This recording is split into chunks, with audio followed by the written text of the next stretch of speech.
Hey guys, tonight we begin with the hidden engineering marvels that flowed silently beneath medieval cities, carrying away humanity's most basic necessity, while transforming civilization itself, the secret underground.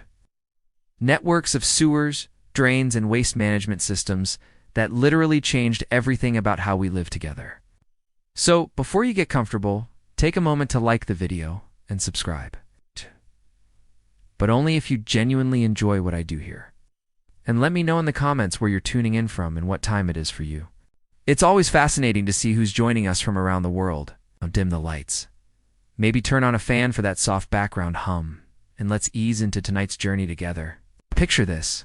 It's a crisp autumn morning in 1180, and you're standing in the bustling marketplace of medieval Paris. The air carries the scent of fresh bread from the baker's ovens, the sound of hammers on anvils from the blacksmith's quarter, and, well, let's just say there are other aromas that would make your modern sensibilities recoil in horror. But beneath your feet, something revolutionary is happening. Something that would change the very fabric of urban life, yet remain largely invisible to the people walking above. This is the story of humanity's most unglamorous yet transformative innovation. The systematic development of underground waste management networks in medieval Europe. It's a tale of bureaucrats and engineers, of careful measurements and meticulous record-keeping, of gradual progress, measured not in dramatic breakthroughs, but in inches of pipe and gallons per minute of flow rate.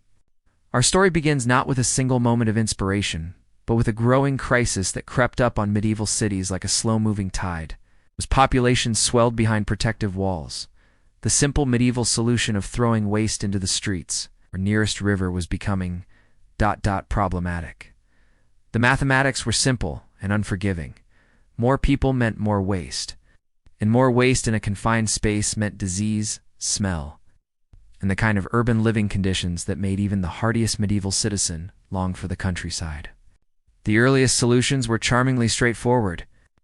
In most cities, waste management consisted of what historians politely call the midden system, essentially designated areas where refuse could be dumped. These middens were typically located downwind from residential areas, though the medieval understanding of downwind was rather more flexible than our modern meteorological precision might suggest. The midden wardens. Yes, there were actual appointed officials whose job it was to oversee communal garbage dumps, kept detailed records of usage, maintenance schedules, and the occasional dispute over dumping rights. These records, preserved in dusty municipal archives across Europe, make for surprisingly engaging reading. Take, for instance, the Leeds municipal records of 1156, which contain a heated exchange between the Butchers' Guild and the Tanners' Guild over the proper disposal of animal waste. The butchers argued that their refuse should take precedence because it decomposed faster. The tanners countered that their chemical runoff required special handling. The resolution? A carefully negotiated schedule where butchers had dumping rights on Mondays, Wednesdays, and Fridays, while tanners got Tuesdays, Thursdays, and Saturdays. Sundays were reserved for general household waste. Overseen by the appointed Sunday waste warden, a position that rotated monthly among the city's most trusted citizens, the Sunday waste warden was a position of considerable importance, despite its unglamorous nature. These officials were typically chosen from among the merchant class, men who had demonstrated both organizational skills and the kind of moral character that could be trusted with overseeing the community's most delicate sanitary arrangements. The position came with a modest salary, typically equivalent to about 3 days, wages for a skilled craftsman, and certain privileges, including the right to levy small fines for improper waste disposal and priority access to the city's public bathhouse. The responsibilities of the Sunday waste warden were surprisingly comprehensive. They were required to arrive at the designated midden areas before dawn to ensure proper organization of waste disposal activities. They supervised the placement of different types of refuse in designated sections of the midden, ensuring that decomposable materials were properly separated from more durable waste. They monitored the behavior of citizens using the facilities, resolving disputes and enforcing the increasingly complex rules that govern proper waste disposal etiquette. The rules themselves were a marvel of medieval bureaucracy. The Cambridge Waste Disposal Ordinances of 1167 run to over 40 pages of detailed specifications, covering everything from the proper methods for disposing of different types of animal waste to the seasonal regulations that governed when certain materials could be dumped. Kitchen scraps, for example, were subject to different rules depending on whether they contained meat, fish, or only vegetable matter.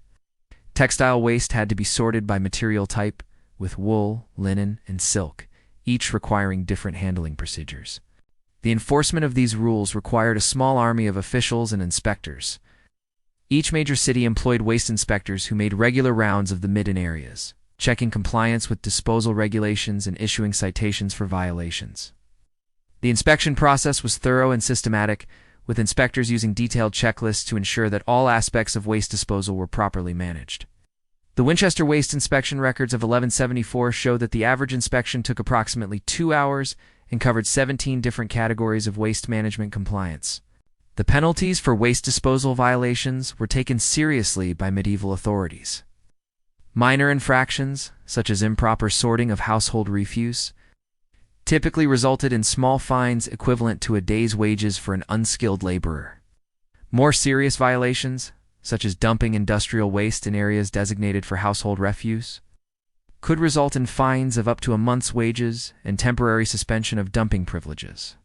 The most serious violations, such as dumping waste in areas designated for drinking water or contaminating communal food storage areas, could result in public humiliation, substantial fines, and even temporary banishment from the city. But as cities grew, even these carefully managed systems began to break down. The problem wasn't just volume, though that was certainly an issue, but basic physics. Medieval cities were typically built on natural hills for defensive purposes, and gravity, as it turns out, has its own ideas about where water and waste should flow. The haphazard placement of middens meant that runoff didn't always go where city planners intended. Rain would wash waste down hillsides, creating what the municipal records euphemistically called drainage complications. The drainage complications were more than just an administrative inconvenience. They represented a fundamental challenge to medieval urban planning and public health. When waste runoff flowed unpredictably through city streets, it created breeding grounds for disease-carrying insects, contaminated water supplies, and made certain areas of the city virtually uninhabitable during wet seasons.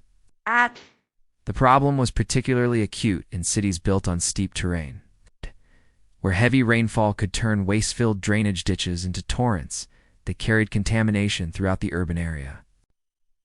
The first systematic attempts to address these drainage complications emerged in the late 11th century, pioneered by cities with sufficient wealth and administrative capacity to undertake major infrastructure projects.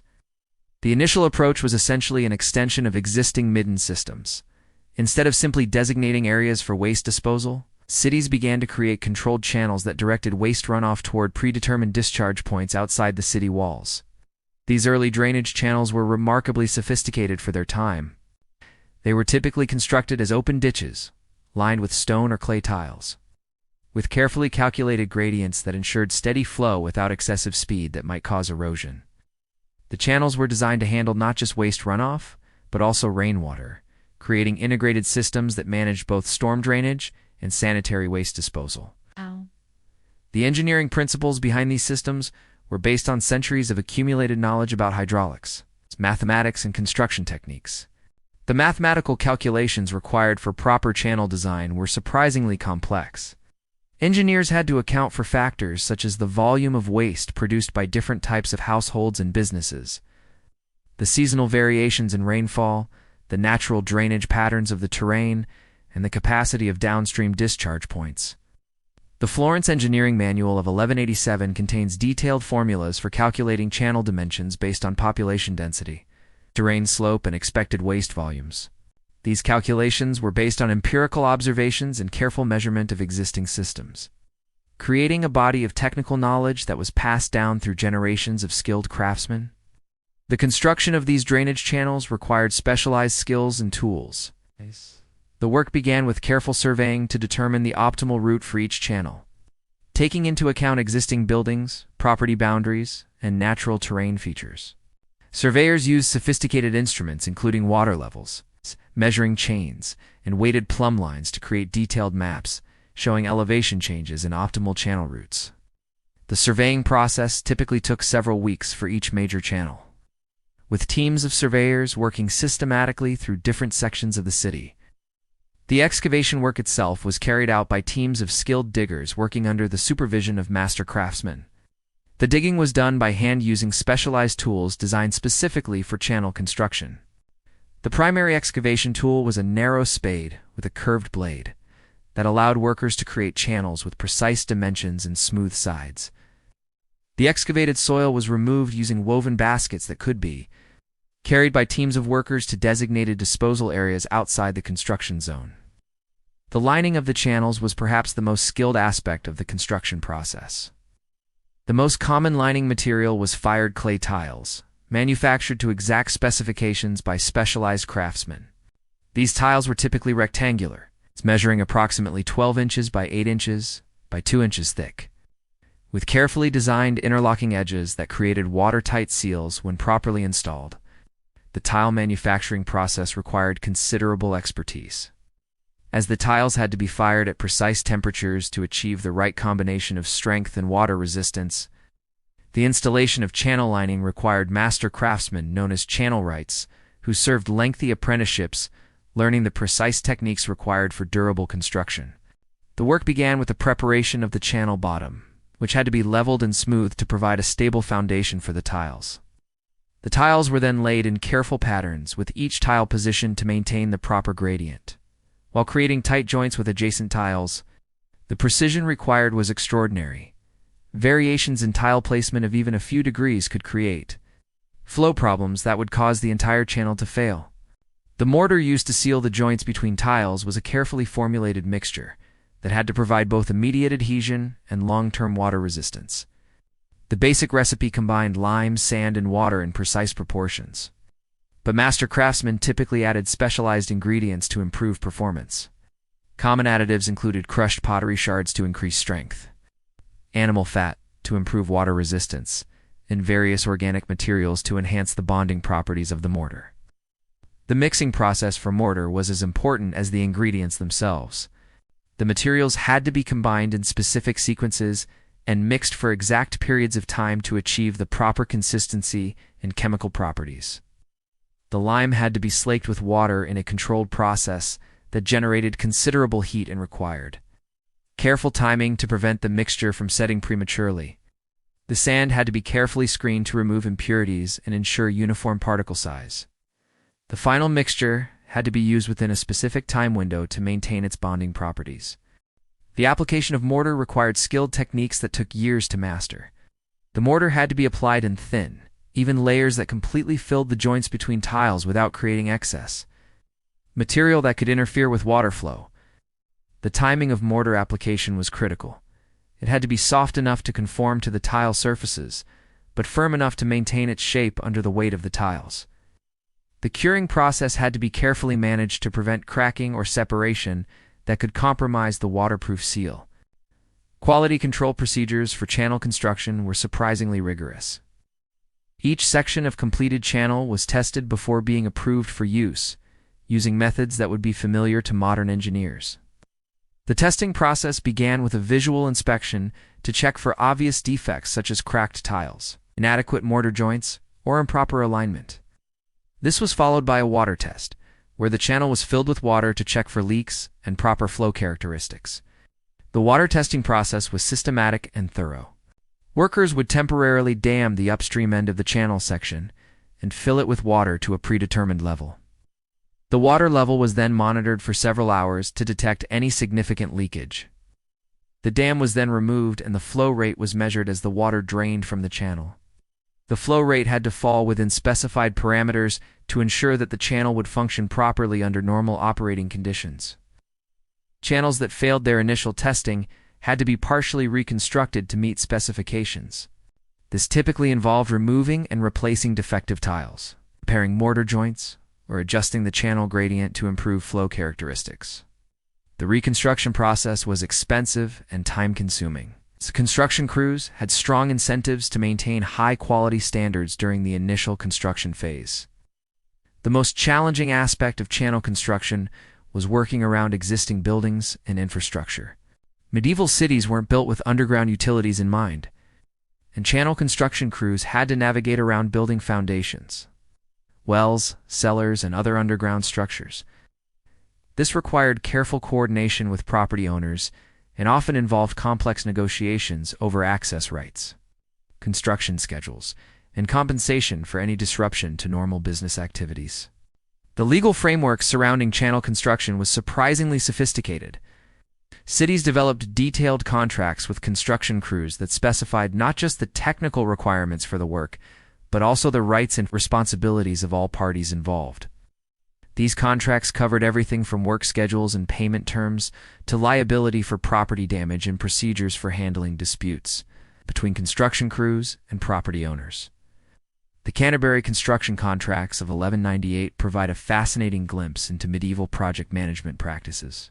The contracts specified that construction crews must begin work at sunrise and continue until sunset, with specified breaks for meals and prayer. Workers are required to maintain clean and orderly work sites, properly dispose of construction debris, and minimize disruption to normal city activities. The contracts also specify quality standards for different aspects of the work, including precise measurements for channel dimensions, specifications for mortar composition, and requirements for the spacing and alignment of tiles. Payment for construction work was typically structured as a combination of upfront fees, progress payments, and performance bonuses. Construction crews received a portion of their payment at the beginning of the project to cover initial expenses and material costs. Additional payments were made as specific milestones were completed, such as the excavation of designated channel sections or the completion of lining work. Final payment was typically withheld until the completed work had been tested and approved by city inspectors. The most skilled workers in channel construction, the master surveyors, channel rights, and project supervisors, earned wages comparable to master craftsmen in other trades. These positions required specialized knowledge and skills that took years to develop, and the workers commanded premium wages that reflected their expertise. Lesser skilled workers, such as general laborers and material handlers, earned wages typical for unskilled manual labor, but the steady employment provided by major construction projects made these positions highly sought after. The construction process also required careful attention to seasonal factors that could affect work quality and efficiency. Winter construction was generally avoided due to the difficulties of working in frozen ground and the problems of mortars setting in cold temperatures. The lime-based mortars used in channel construction were particularly sensitive to freezing, which could cause them to lose their bonding properties and create structural weaknesses that might not become apparent until the spring thaw. Spring construction had its own challenges, primarily related to seasonal flooding and high water tables. The excavation work required for channel construction was particularly difficult during periods of high groundwater, as workers had to constantly pump water out of excavation sites to maintain dry working conditions. The seasonal flooding also made it difficult to test new channel sections, as the existing drainage systems were often overwhelmed by spring runoff. Summer offered the best working conditions for channel construction, with dry weather, stable ground conditions, and optimal curing conditions for mortar. However, summer was also the season of highest demand for skilled construction workers. As other types of construction projects competed for the same labor pool, this seasonal competition for skilled workers often drove up wages and made it difficult to maintain consistent construction crews throughout the building season. Fall construction was popular because it allowed crews to complete major sections of channel work before winter, while taking advantage of lower water levels in existing drainage systems. The cooler temperatures of fall also provided better working conditions for the physically demanding excavation work. However, fall construction had to be carefully scheduled to ensure that critical work was completed before the onset of winter weather that could interrupt construction activities. The logistics of material supply were equally complex and required sophisticated planning and coordination. A typical mile of channel construction required approximately 15,000 clay tiles, 200 tons of mortar materials, and countless hours of skilled labor. The tiles alone represented a massive logistical challenge, as they had to be manufactured to precise specifications, transported to construction sites without damage, and stored in weather-protected areas until they were needed for installation. The tile manufacturing process was a specialized industry that developed specifically to serve the needs of channel construction projects. Tile manufacturers, known as channel tile rights, operated kilns that could produce thousands of tiles per firing. The manufacturing process began with the preparation of clay that had been carefully selected for its strength and water resistance properties. The clay was mixed with water and various additives to create a workable mixture that could be formed into tiles of consistent size and shape. The forming process used wooden molds that were precisely crafted to produce tiles with the exact dimensions required for channel construction. The wet clay was pressed into these molds by hand, with skilled workers using specialized techniques to ensure that each tile had uniform thickness and smooth surfaces. The formed tiles were then dried in controlled conditions to prevent cracking or warping. Before being fired in kilns heated to temperatures of approximately 1,800 degrees Fahrenheit, the firing process was perhaps the most critical aspect of tile manufacturing to determine the final strength and water resistance of the tiles. The kilns used for tile production were sophisticated structures that could maintain precise temperatures for extended periods. The firing process typically lasted 24 to 48 hours, with careful monitoring to ensure that the tiles reached the proper temperature without being overheated, which could cause them to become brittle or develop stress cracks.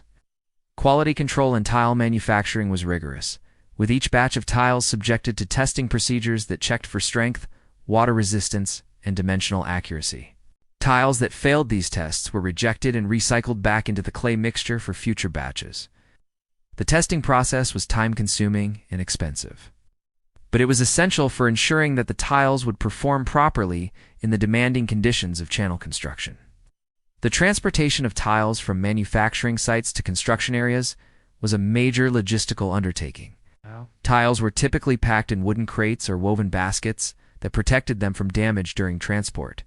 The transportation was usually done by ox cart or horse-drawn wagon, with careful attention to road conditions and weather factors that could affect the safety of the cargo. The transportation process was slow and expensive, with a typical wagon load consisting of only a few hundred tiles. Storage of tiles at construction sites required covered areas that protected the tiles from rain and moisture, while allowing for easy access by construction crews. These storage areas were typically constructed as temporary wooden structures that could be dismantled and moved as construction progressed. The storage areas were carefully organized to facilitate efficient retrieval of tiles as they were needed for installation, with tiles sorted by size and quality grade. The procurement and transportation of mortar materials presented additional logistical challenges. Lime, the primary ingredient in channel mortar, was typically produced at specialized kilns located near limestone quarries. The lime production process involved heating limestone to high temperatures to drive off carbon dioxide and create quick lime, which was then carefully packed for transport to construction sites. The transportation of lime required special handling procedures to prevent it from reacting with moisture in the air, which could cause it to expand and damage its containers. Another major component of mortar is typically sourced from riverbeds or coastal areas where natural weathering had created particles of appropriate size and purity. The sand had to be carefully screened to remove organic matter, clay particles, and other impurities that could affect the quality of the mortar. The screening process was labor-intensive and time-consuming, but it was essential for ensuring that the mortar would have the proper strength and bonding characteristics. The mixing of mortar was typically done at or near the construction site to ensure that it remained fresh and workable during installation. This required the transportation of heavy mixing equipment and the establishment of temporary mixing areas that could accommodate the large volumes of mortar required for major construction projects. The mixing process itself was physically demanding work that required strong workers and careful attention to timing and proportions. The workforce for channel construction projects was drawn from a variety of sources and represented a complex mix of skilled and unskilled workers. Skilled craftsmen, including surveyors, channel wrights, and master masons, were typically permanent residents of the city who had served lengthy apprenticeships and belonged to specialized guilds. These workers commanded high wages and enjoyed considerable job security, as their specialized skills were always in demand for construction and maintenance projects. The unskilled laborers who performed the bulk of the excavation and material handling work were often temporary workers who came to the city specifically for construction jobs. Many of these workers were seasonal migrants from rural areas, who worked in construction during the summer months and returned to agricultural work during the winter. Others were permanent urban residents who supplemented their income from other occupations by working on construction projects during periods of high demand. The social dynamics of construction crews were complex and often reflected the broader social hierarchies of medieval society. Skilled craftsmen maintained strict distinctions between different levels of expertise and jealously guarded their specialized knowledge through guild membership and apprenticeship systems. The relationships between skilled and unskilled workers were often strained, with skilled workers viewing their unskilled colleagues as temporary help rather than permanent members of the construction community. The training and apprenticeship systems that developed around channel construction were remarkably sophisticated and comprehensive. The Guild of Channelwrights, which existed in most major cities, maintained formal apprenticeship programs that lasted 7 years and provided comprehensive training in all aspects of channel construction and maintenance. Apprentices began their training by performing simple tasks such as material handling and site cleanup, gradually advancing to more complex work as they gained experience and demonstrated competence. The curriculum for channelwright apprentices included instruction in mathematics, geometry, and hydraulics, as well as practical training in excavation techniques, tile laying, and mortar mixing. Apprentices were also taught to read and write, as literacy was essential for interpreting construction plans and maintaining the detailed records that were required for major construction projects. The training was rigorous and demanding, with high standards for both technical competence and professional conduct. The Guild of Channelwrights also served as a mutual aid society that provided support for members who were injured on the job or unable to work due to illness. The Guild maintained a fund supported by member contributions that provided financial assistance for medical treatment and temporary income support for disabled workers. The Guild also provided support for the widows and orphans of members who died in industrial accidents, ensuring that the families of skilled workers were not left destitute by workplace tragedies. The working conditions for channel construction crews were harsh by modern standards, but typical for medieval manual labor. Workers typically began their day at sunrise and worked until dusk with breaks for meals and prayer. The work was physically demanding, requiring workers to spend long hours bent over in narrow excavation trenches, often in cramped conditions that made efficient movement difficult. The work was also dangerous, with risks including cave-ins, falling tools, and exposure to lime dust and other hazardous materials. Safety procedures were primitive, but not entirely absent from medieval construction sites. Construction crews were required to maintain supplies of clean water for treating injuries and cleaning wounds.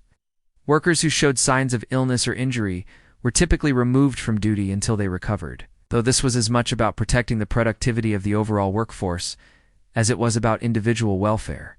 The most dangerous work, such as excavating near existing foundations or working in areas with unstable soil, was typically assigned to the most experienced workers who could better assess and manage risks. The social impact of channel construction extended far beyond the construction sites themselves. The presence of large construction crews in medieval cities created temporary disruptions in local economies and social structures. The influx of construction workers increased demand for housing, food, and other goods and services, creating opportunities for local merchants and service providers. However, the temporary nature of construction employment also created social tensions, as the seasonal fluctuations in the construction workforce could lead to periods of unemployment and social instability. The construction process also required significant coordination with local businesses and residents, who had to adjust their daily routines to accommodate the noise, dust, and general disruption of major construction projects. The excavation work was particularly disruptive, as it often required the temporary closure of streets and restricted access to businesses and residences. City officials developed elaborate procedures for managing these disruptions, including advanced notification systems, alternative traffic routes, and compensation programs for businesses that suffered significant losses due to construction activities. Public reaction to channel construction was mixed, with most citizens recognizing the long-term benefits of improved waste management while resenting the immediate inconvenience and disruption. The construction process was noisy, dusty, and generally unpleasant, and it could continue for months or even years in major cities. The temporary disruption to existing drainage patterns sometimes caused flooding or standing water in areas that had previously been dry. creating additional complaints and demands for compensation. City officials went to considerable lengths to manage public relations during construction projects. They typically issued regular announcements explaining the progress of construction and the expected timeline for completion. They also established complaint procedures for residents who were particularly affected by construction activities. With designated officials responsible for investigating complaints and mediating between construction crews and affected residents, the Venice City Council records from 1201 show a sophisticated system for handling construction-related disputes. With established procedures for hearings, appeals, and compensation awards, the financing of channel construction projects was a major challenge for medieval cities, as the cost of materials, skilled labor, and equipment represented a significant portion of municipal budgets.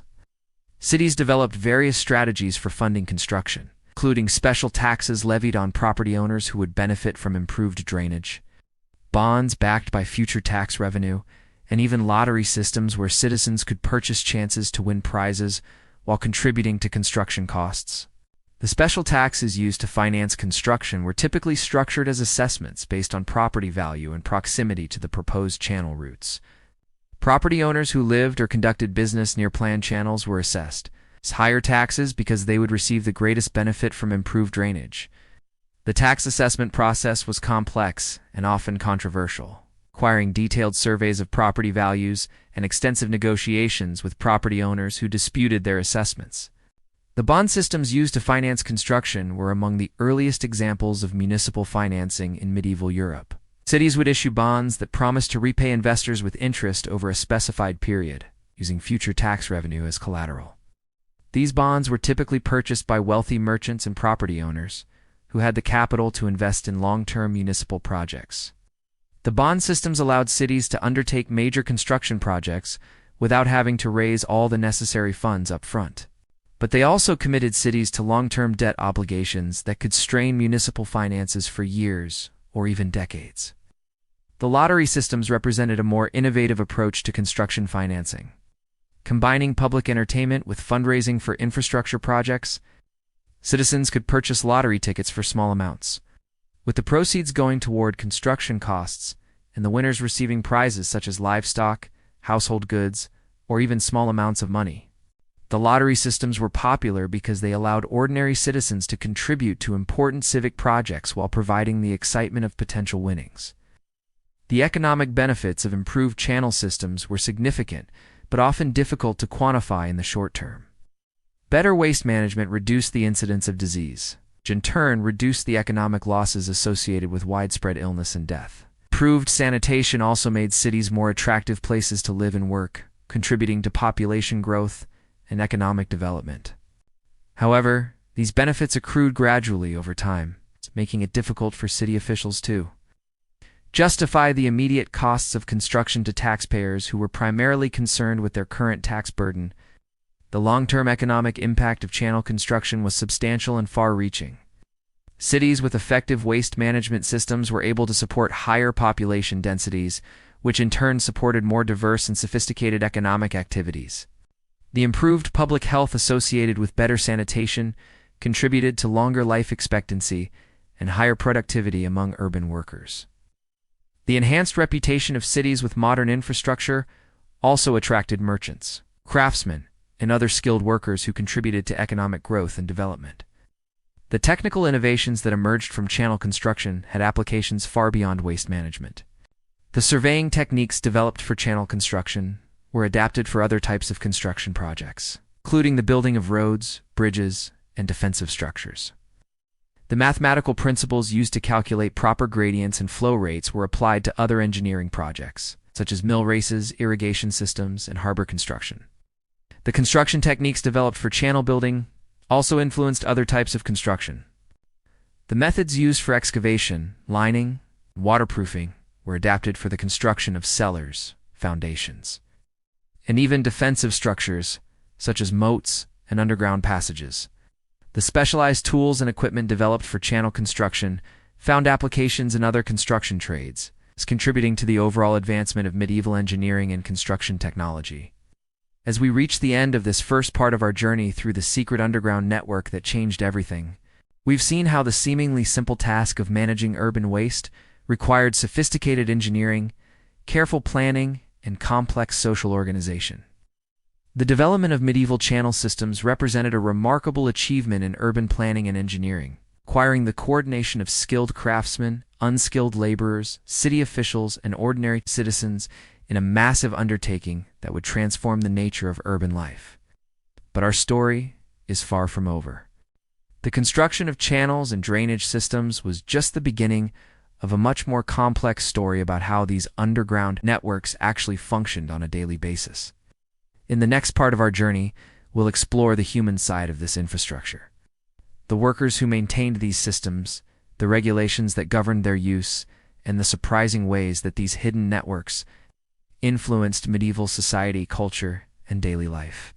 We'll meet the gong farmers and rakers, the night soil men and sewer inspectors, the officials who regulated waste disposal, and the citizens who had to adapt their daily routines to the requirements of urban sanitation. We'll discover how the rhythms of waste management shaped the patterns of medieval urban life, and how the invisible infrastructure beneath the city influenced everything from housing patterns to social relationships to the very definition of what it meant to be a civilized urban dweller. The secret underground network that changed everything was not just a matter of engineering and construction, but a complex social system that required new forms of organization, regulation, and cooperation. Before we move to the next part of our journey, let us delve deeper into some of the more fascinating technical and social aspects of these remarkable medieval achievements. The seasonal maintenance cycles of medieval channel systems were marvels of organization and planning that rival modern municipal operations in their complexity and thoroughness. Each city developed detailed annual maintenance schedules that took into account not just the technical requirements of keeping the channels functioning, but also the seasonal rhythms of urban life, the availability of skilled workers, and the complex logistics of obtaining materials and coordinating work crews. The spring maintenance season typically began in March, soon as winter weather had subsided enough to allow safe access to the underground channel systems. The first priority was always a comprehensive inspection of the entire system to assess any damage that might have occurred during the winter months.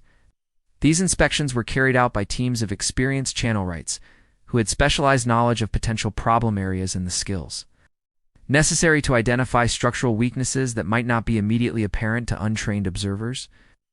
The inspection process itself was remarkably systematic and thorough. Inspection teams would begin at the upstream end of each major channel and work their way methodically downstream, examining every section of the system for signs of damage, blockage, or deterioration. They carried detailed checklists that covered dozens of specific items, from obvious problems, such as cracked tiles or collapsed sections, to more subtle issues such as changes in water, flow patterns, or the accumulation of sediment that could indicate developing drainage problems. The tools used for these inspections were specially designed for the unique challenges of working in narrow underground spaces. Inspectors carried long-handled mirrors that could be used to examine areas that were difficult to access directly. They used measuring rods to check water depths and flow rates. They carried small oil lamps that provided sufficient light for detailed examination while being safe to use in the confined spaces of the channel systems.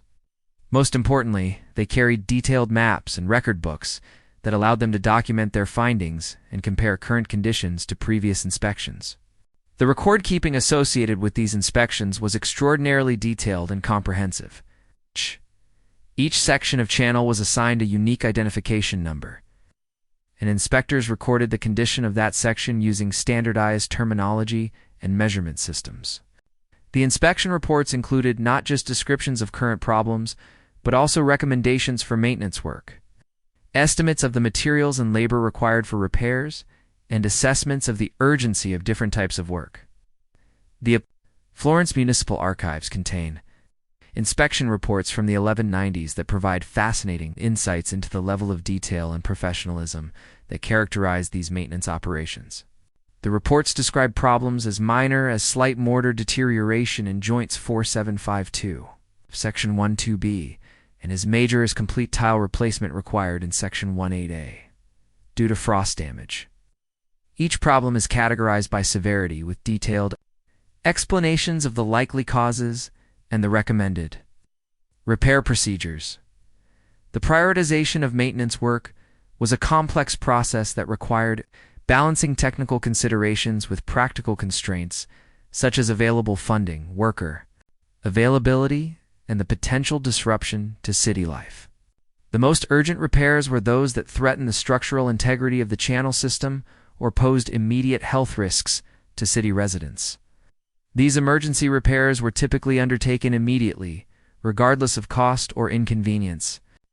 Less urgent repairs were scheduled, based on available resources and the overall maintenance plan for the year.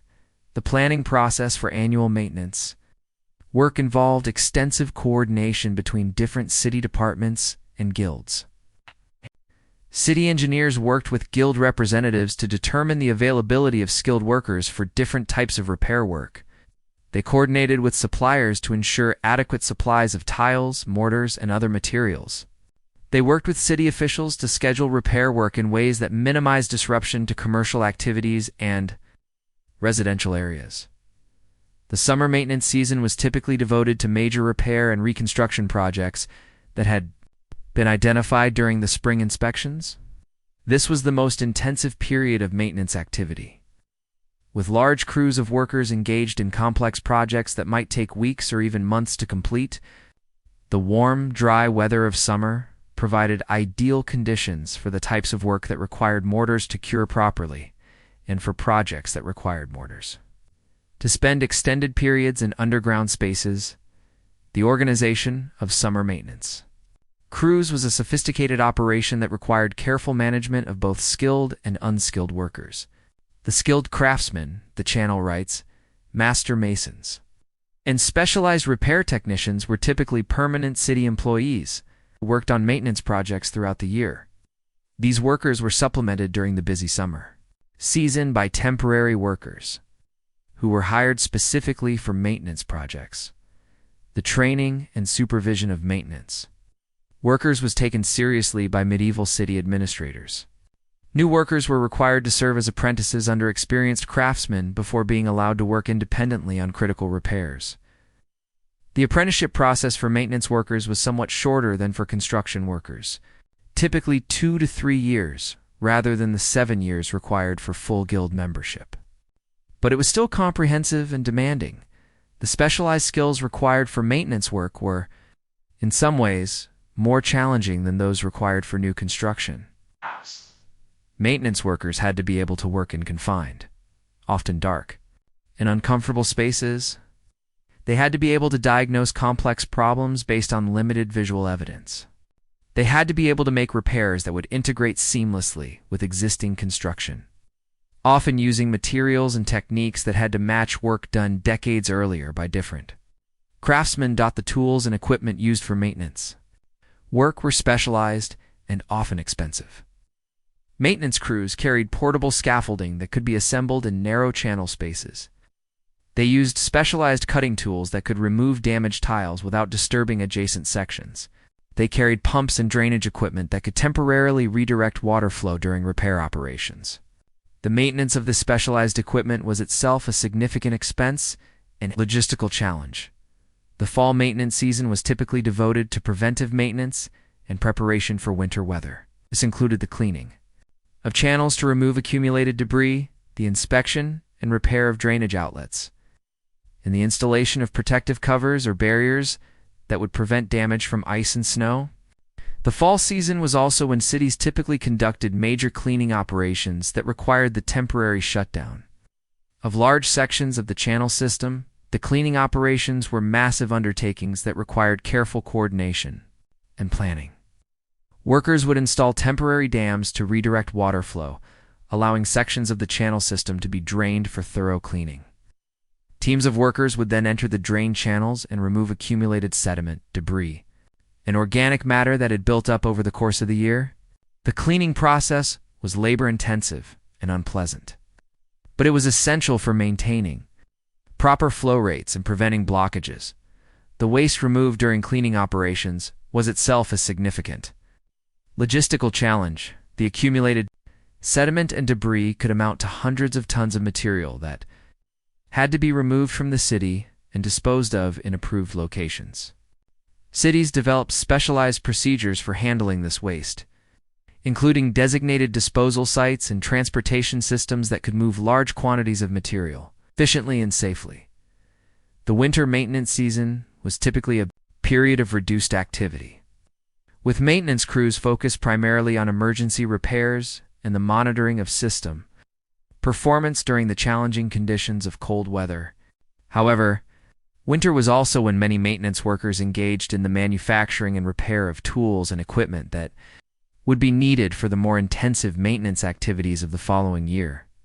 The workshop facilities where maintenance equipment was manufactured and repaired were sophisticated operations that employed skilled craftsmen year-round.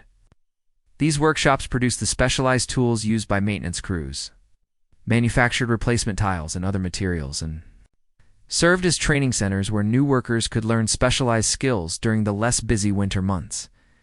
The workshops were typically located in areas of the city that were convenient to the channel systems but far enough from residential areas to avoid complaints about noise and industrial activities.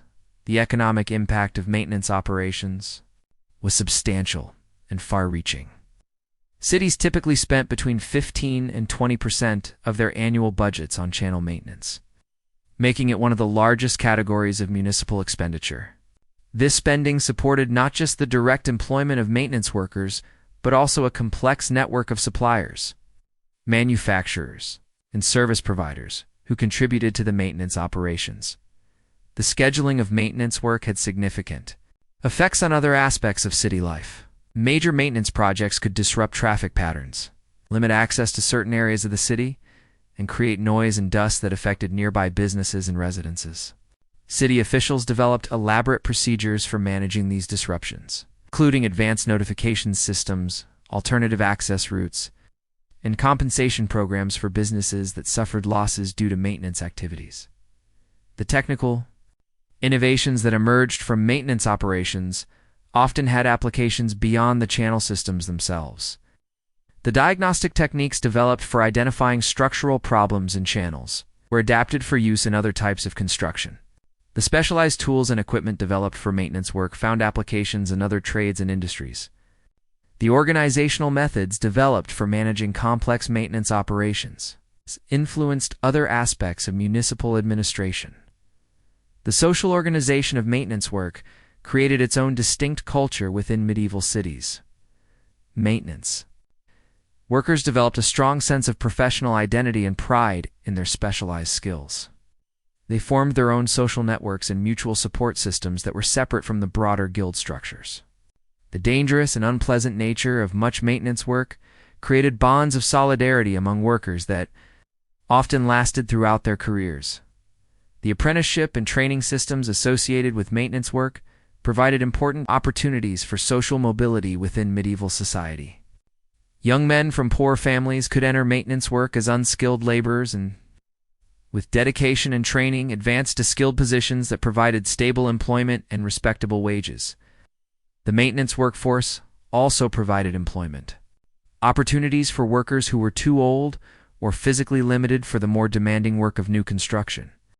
The regulatory framework governing maintenance work was complex and sophisticated, reflecting the critical importance of these operations for public health and safety.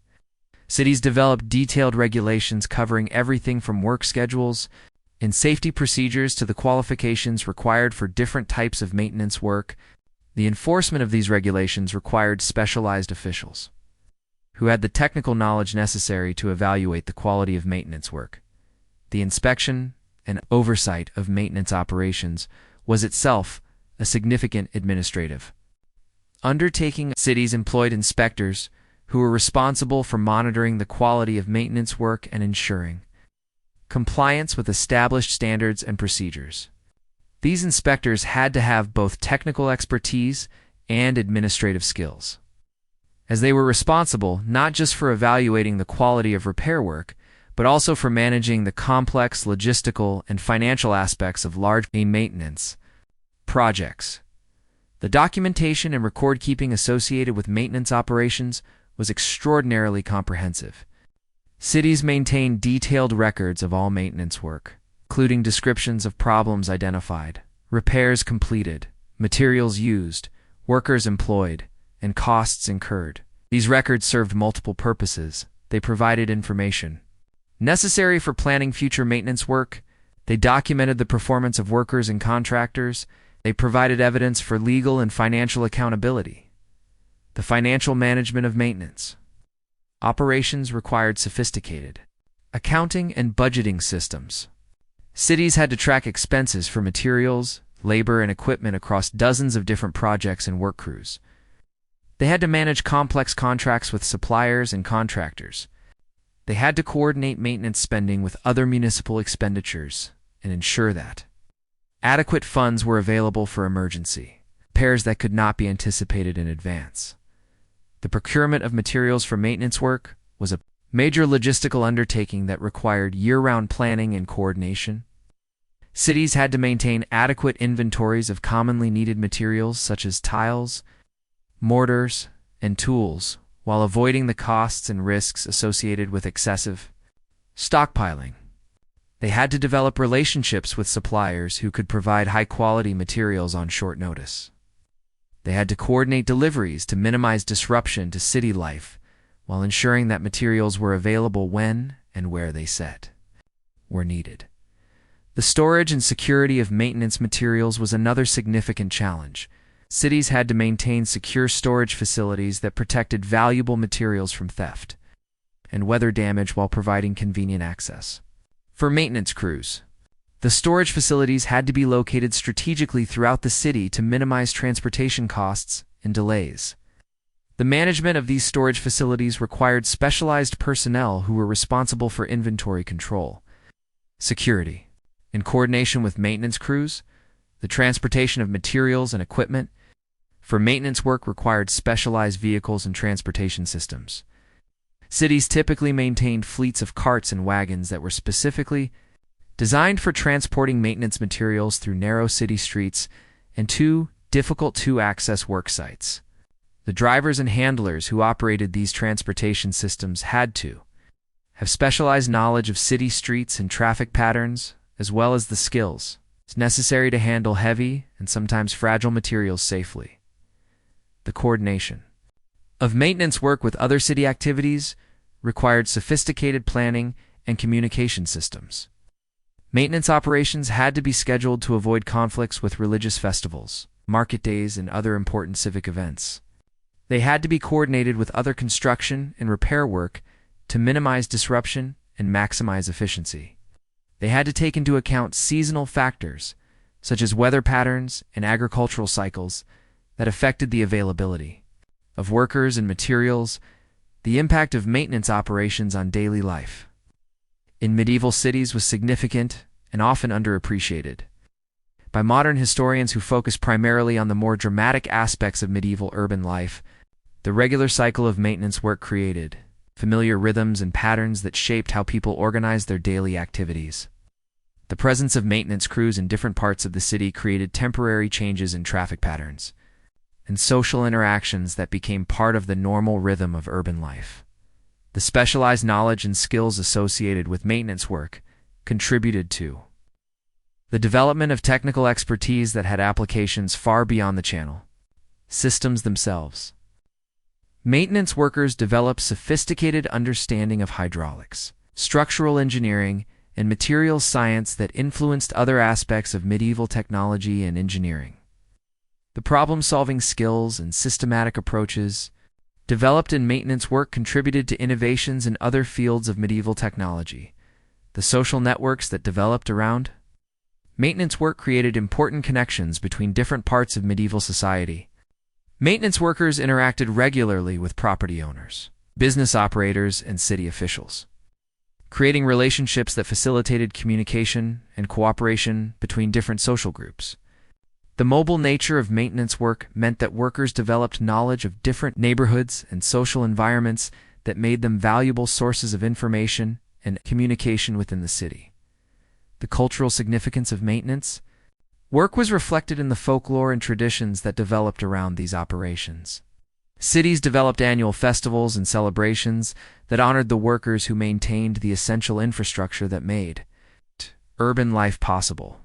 These celebrations served both to recognize the important contributions of maintenance workers and UHL, force the social cohesion and civic pride that supported the complex cooperative efforts required for effective urban administration. And so, as we've seen through this deep exploration of the maintenance and operational aspects of medieval channel systems, the secret underground network that changed everything was far more than just an impressive feat of engineering and construction. It represented a comprehensive transformation of medieval urban society, creating new forms of organization, new types of expertise, and new patterns of daily life that would influence the development of European cities for centuries to come. The story we've told tonight is just the beginning of our exploration of these remarkable achievements. In the next part of our journey, we'll delve even deeper into the human side of this infrastructure, exploring the lives and experiences of the workers who operated these systems, the regulations and customs that governed their use, and the surprising ways that these hidden networks influenced medieval culture, politics, and social organization. And that story, as we'll discover, reveals even more fascinating details about this secret underground network that truly changed everything. .. The secret underground network that changed everything, Part 2. Welcome. Back to our journey through the hidden world beneath medieval cities. If you're just joining us, we've been exploring the remarkable story of how underground waste management systems transformed urban life in medieval Europe. In our first part, we discovered the complex engineering and construction processes that created these networks, and the sophisticated maintenance operations that kept them functioning. Now, let's delve deeper into the human side of this infrastructure, the people who worked in these systems, the regulations that governed daily life, and the surprising ways these hidden networks shaped medieval society itself. Now, in the pre-dawn darkness of medieval London, sometime around 1205, the city sleeps. But beneath the cobblestone streets, a different world is coming to life. This is the realm of the night workers, the men who emerged from the shadows to perform the essential but invisible labor that kept the city functioning. Their work was so fundamental to urban life that without them, the great medieval cities would have collapsed within weeks under the weight of their own waste and filth. The most famous of these nocturnal workers were the gong farmers, though the term farmer is somewhat misleading to modern ears. These men weren't cultivating crops, they were harvesting something far less pleasant, but equally essential to medieval urban life. The word gong itself comes from the Old English gang, meaning to go, and these workers quite literally went where others could not or would not go. They descended into the underground channels and waste pits to remove the accumulated materials that threatened to overwhelm the city's sanitation systems. The daily routine of a gong farmer was both precisely scheduled and utterly unpredictable. Their work typically began at midnight, when the streets were largely empty and the disruption to normal city life would be minimal. The timing wasn't just a matter of social convenience, it was also practical. The cooler nighttime temperatures made the physically demanding work somewhat more bearable, and the reduced activity in the city meant that the water flow in the channel systems was at its lowest levels, making access easier and safer. The preparation for a night's work was an elaborate ritual that reflected both the practical demands of the job and the social stigma attached to it. Gong farmers typically worked in teams of 4 to 6 men, with each team responsible for a specific section of the city's underground network. The team leader is usually an experienced worker who had spent years learning the intricate geography of the underground systems, would begin the evening by consulting detailed maps and work schedules that determined which areas required attention. On any given night, the tools of the gong farmer's trade were specially designed for the unique challenges of working in narrow, confined spaces filled with waste and water. The primary tool was the gong rake, a long-handled implement with a specially designed head that could scrape material from channel walls and floors while allowing the worker to maintain some distance from the waste itself. The rakes were typically made by specialized craftsmen who understood the specific requirements of underground work, with handles that were long enough to provide reach, but not so long as to be unwieldy in confined spaces. The gong rake head was a marvel of medieval engineering. In its own right, Crafted from iron by skilled blacksmiths who specialized in sanitation tools, the rake head featured multiple curved tines that could gather material efficiently while allowing water to flow through. The tines were angled at precise degrees to maximize their scraping effectiveness while minimizing the risk of getting caught on irregular channel surfaces. The attachment point, where the head connected to the wooden handle, was reinforced with iron bands to withstand the tremendous stress of heavy use in difficult conditions. The wooden handles of gong rakes were typically made from ash or oak woods, chosen for their strength and resistance to moisture. The handles were carefully shaped to provide optimal grip and leverage, with subtle curves that allowed workers to apply maximum force while maintaining control in the confined spaces of underground channels. The wood was treated with various oils and resins to improve its resistance to moisture and decay, and the handles were regularly maintained and replaced as needed to ensure worker safety and efficiency. The transportation of waste from the underground channels to disposal sites was accomplished using specialized containers called gong tubs. These were wooden barrels or buckets that were specifically designed to be waterproof and easy to carry when full. The tubs were typically fitted with tight-fitting lids that helped contain odors and prevent spillage during transport.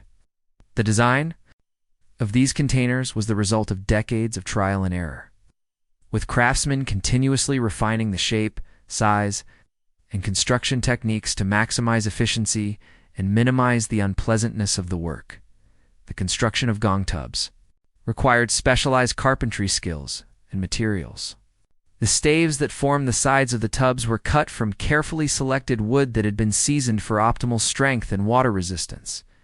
The hoops that held the staves together were made from iron that had been forged to precise dimensions to ensure a tight fit. The bottom of each tub was carefully fitted and sealed to prevent leakage.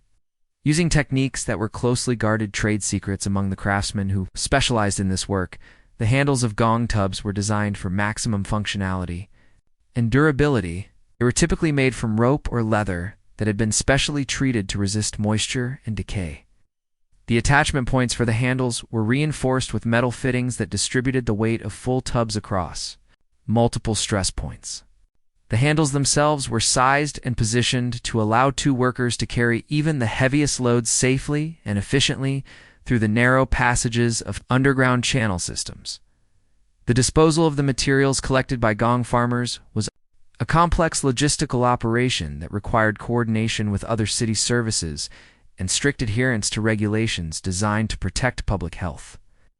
The waste was typically transported by cart to designated disposal sites outside the city walls, where it was either buried in specially prepared pits or, in some cases, sold to farmers who used it as fertilizer for their fields. The transportation routes were carefully planned to minimize contact with residential areas, and to avoid contaminating sources of drinking water.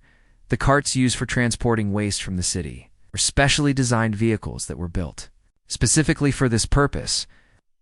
They featured reinforced beds that could handle heavy loads of wet waste without breaking down. The wheels were oversized to handle the rough roads that led to disposal sites outside the city. The carts were fitted with removable covers that helped contain odors and prevent spillage during transport. Most importantly, they were designed to be easily cleaned and disinfected after each use to prevent the spread of disease.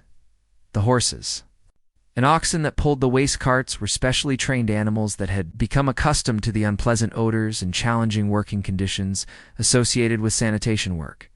These animals were typically older beasts that were no longer suitable for more demanding work, but they were well cared for and properly fed to ensure that they could perform their essential duties reliably. The harnesses and other equipment used with these animals were regularly cleaned and maintained to prevent the spread of disease and to ensure the safety of both animals and workers. The compensation for gong farmers was structured in a way that reflected both the essential nature of their work and the social stigma attached to it. These workers typically earned wages that were significantly higher than those paid to general laborers. But the work was seasonal and irregular, making it difficult to earn a stable income. Many gong farmers supplemented their income with other types of work during periods when sanitation services were not needed. such as construction labor or agricultural work during harvest seasons. The payment schedule for gong farmers was typically based on the amount of work completed rather than simple hourly wages. Teams were paid according to the number of channel sections they cleaned, the amount of waste they removed, or the number of disposal runs they completed. This piece rate system encouraged efficiency and productivity while ensuring that workers were fairly compensated for the demanding and unpleasant nature of their work. The rates were typically negotiated annually between worker representatives and city officials, with adjustments made based on changing conditions and market factors. The social position of gong farmers in medieval society was complex and contradictory. On one hand, their work was absolutely essential to the functioning of urban life, and city officials recognized the critical importance of maintaining effective sanitation services. On the other hand, the nature of their work made them social outcasts, who were often excluded from normal social interactions and community activities. This social isolation was reinforced by regulations that required gong farmers to live in designated areas of the city and to follow specific procedures for cleaning themselves after work. The living quarters assigned to gong farmers were typically located in areas of the city that were downwind from residential and commercial districts. These housing areas were often surrounded by walls or other barriers that limited contact between sanitation workers and the general population. The housing itself was usually simple but adequate, with access to water for cleaning and basic amenities for cooking and sleeping. The segregation of gong farmer housing was intended to address public health concerns, but it also reinforced the social stigma associated with sanitation work. The clothing worn by gong farmers was specifically designed for the demanding conditions of their work. Workers typically wore leather garments that could resist moisture and be easily cleaned after each shift. The leather was often treated with oils and other substances that helped repel water and waste materials. Over their regular clothing, workers wore protective aprons and covers that could be removed and cleaned or discarded as needed. Special boots were essential equipment, typically made from heavy leather with reinforced soles that could withstand the harsh conditions of underground work. The cleaning procedures that gong farmers followed after completing their work were elaborate and strictly enforced. Workers were required to wash themselves thoroughly using soap and hot water before leaving their work areas. They had to change into clean clothing before returning to their living quarters. Their work clothes had to be cleaned according to specific procedures that were designed to prevent the spread of disease. The tools and equipment used during work had to be cleaned and disinfected before being stored for future use. The training and apprenticeship systems for gong farmers were less formal than those for other trades, but they were no less important for ensuring that the work was done safely and effectively. New workers typically began as apprentices to experienced gong farmers, learning not just the practical skills required for the work, but also the detailed knowledge of the underground systems that was essential for navigating safely in dark, confined spaces. The apprenticeship period typically lasted 2 to 3 years, during which the apprentice gradually took on more responsibility and learned to work independently. The knowledge base that experienced gong farmers developed was surprisingly extensive and sophisticated. They had to learn the detailed layout of underground channel systems, including the location of access points, the direction of water flow, and the areas where problems were most likely to occur. They had to understand the seasonal patterns of waste accumulation and the factors that could affect working conditions in different parts of the system. They had to recognize the signs of structural problems or dangerous conditions that could threaten worker safety. The communication systems that gong farmer teams used to coordinate their work were essential for both efficiency and safety.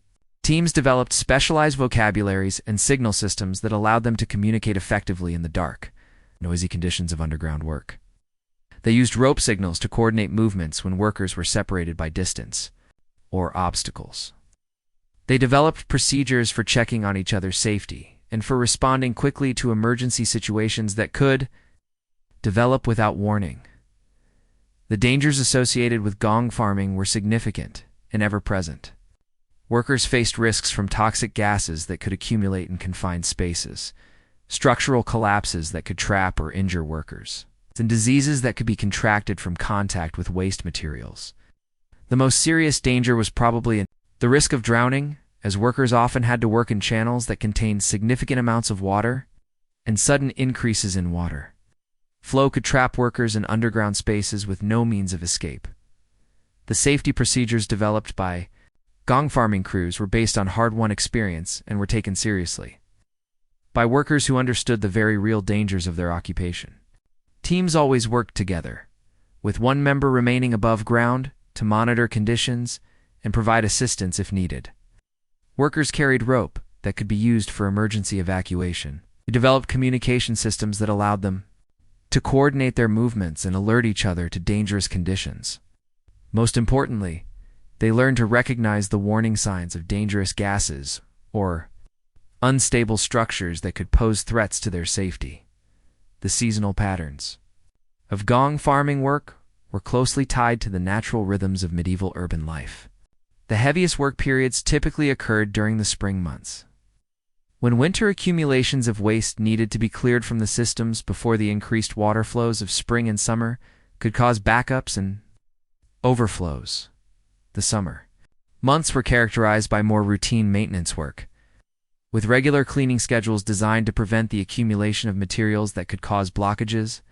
Fall was typically a time for intensive preparation for winter, including the removal of materials that might freeze and cause damage to the channel systems.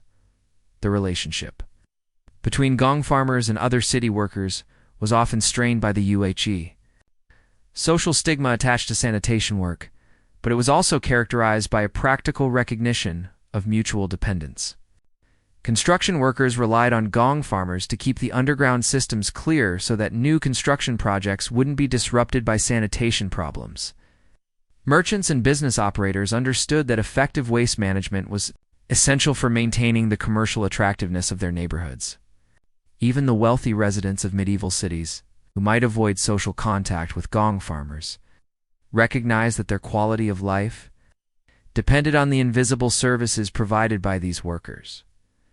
The regulation of gong farming was comprehensive and detailed, reflecting both the importance of the work and the potential dangers associated with improper practices.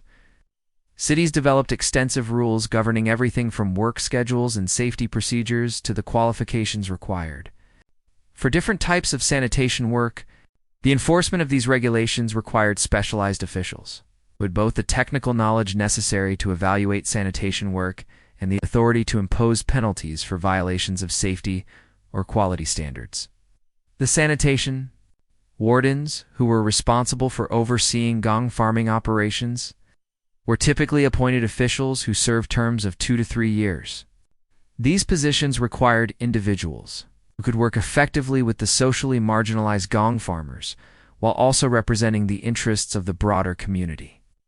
The sanitation wardens were responsible for scheduling work, coordinating with other city departments, managing the relationships between gong farming crews and property owners, and ensuring that sanitation work met established standards for quality and safety. The record-keeping associated with gong farming was surprisingly detailed and comprehensive. Cities maintained logs that recorded the work performed by each crew, the areas of the city that had been serviced, the amounts of waste removed, and any problems or unusual conditions that had been encountered. These records served multiple purposes. They provided information necessary for planning future work.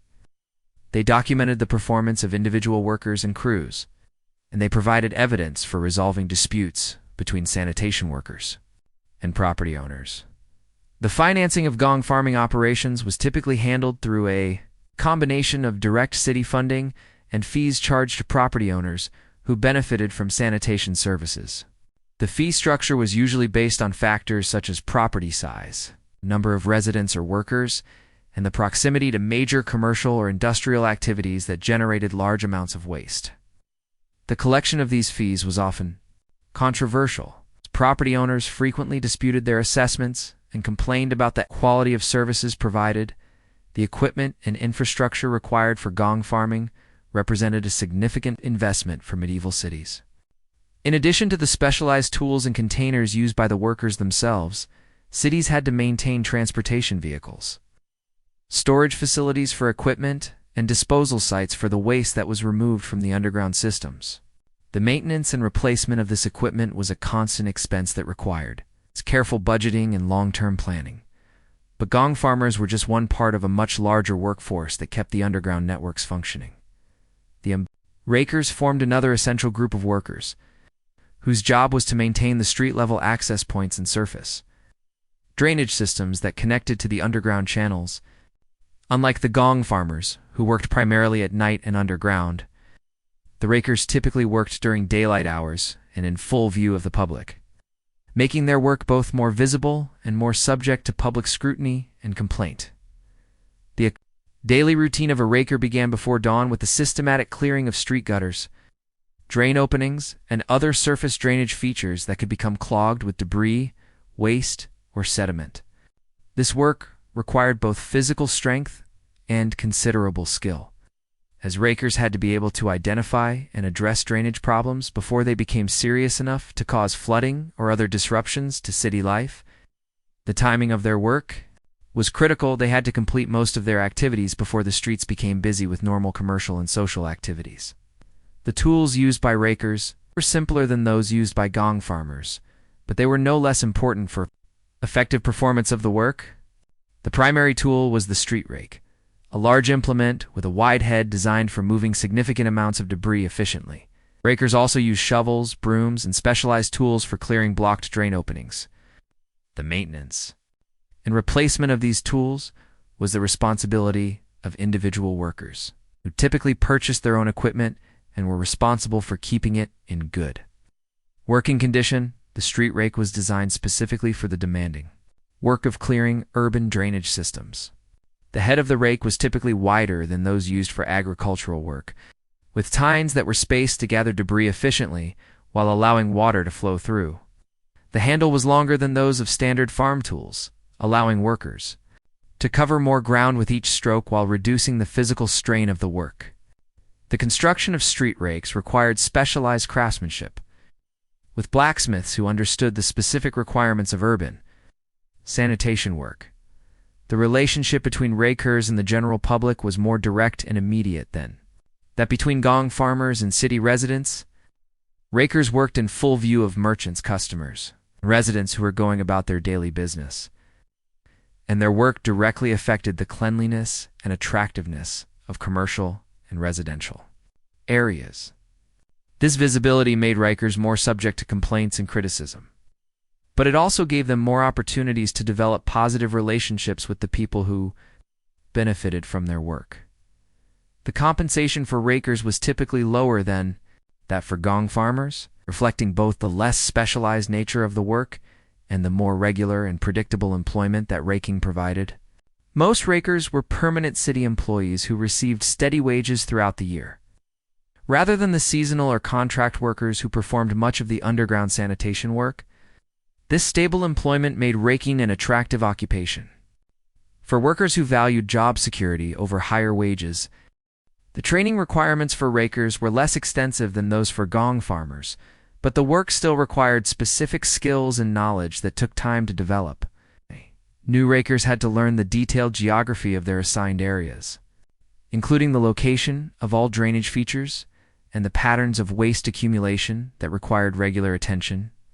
They had to develop the physical stamina necessary for hours of heavy manual labor, and they had to learn to work efficiently while minimizing disruption to normal city activities. The social position of rakers was generally higher than that of gong farmers, largely because their work was more visible and less directly associated with human waste. However, rakers still faced social stigma associated with sanitation work, and they were often excluded from the social networks and professional associations that were available to workers in other trades. This social isolation was somewhat offset by the stable employment and regular income that raking provided, which gave these workers a degree of economic security that was not available to many other members of the working class. The seasonal patterns of raking work were closely tied to weather conditions and the natural cycles of urban waste production. The heaviest work periods typically occurred during the fall months, when falling leaves and other organic debris could quickly clog drainage systems if not removed promptly. Winter work focused primarily on preventing ice formation that could Block drainage features. While spring brought the challenge of dealing with the accumulated debris and waste that had built up during the winter months, summer was generally the lightest work period, though rakers had to be constantly vigilant for problems that could. Developed quickly during periods of heavy rainfall, the coordination between rakers and other city workers was essential for maintaining effective overall sanitation services. Rakers worked closely with gong farmers to ensure that surface drainage problems didn't interfere with underground operations. They coordinated with construction crews to ensure that building projects didn't disrupt drainage systems. They worked with market officials to manage the waste generated by commercial activities, and they coordinated with residents and property owners to address specific drainage problems that affected individual buildings or neighborhoods. But perhaps the most fascinating aspect of this underground network was how it influenced the development of an entirely new class of municipal officials, the sewer inspectors. These men represented a remarkable innovation in medieval urban administration.